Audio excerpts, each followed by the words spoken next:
Pasture, the ranch's foundation, needs enough attention to support your cow herd. That begins with understanding your water table. Our season begins actually when the water begins to recharge in our soils. That begins in October at the end of the growing season.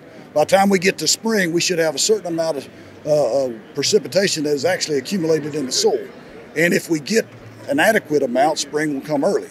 If we don't, it might be delayed. But it sets the stage for our spring. And then if we track it through the spring season, then we can have a better understanding of how we need to adjust stocking rates if necessary, should either one, we receive abundant rainfall and can add more numbers, or if we receive less rainfall, how we need to destock in order to preserve our pastures. When driving or walking across a pasture, don't forget to look down.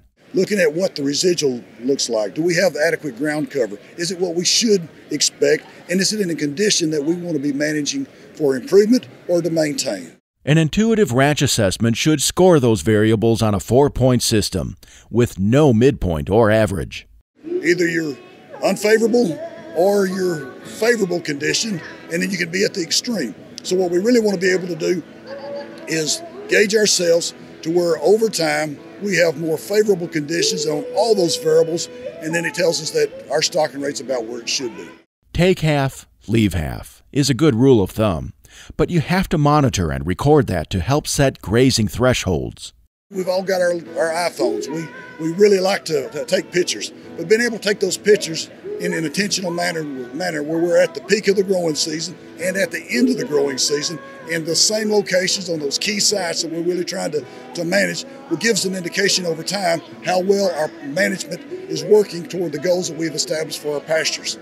The other thing that we can do is use grazing exclosures, where we take a bull panel, put it into a circle or put it into a square, put it out there on some of our key sites, and we know that each of those squares from the bottom up are either 4 to 6 inches in distance. If we know what that is, it gives us a gauge every time the cattle are moving through those pastures about how much we've grazed versus what they have ungrazed inside the exclosure.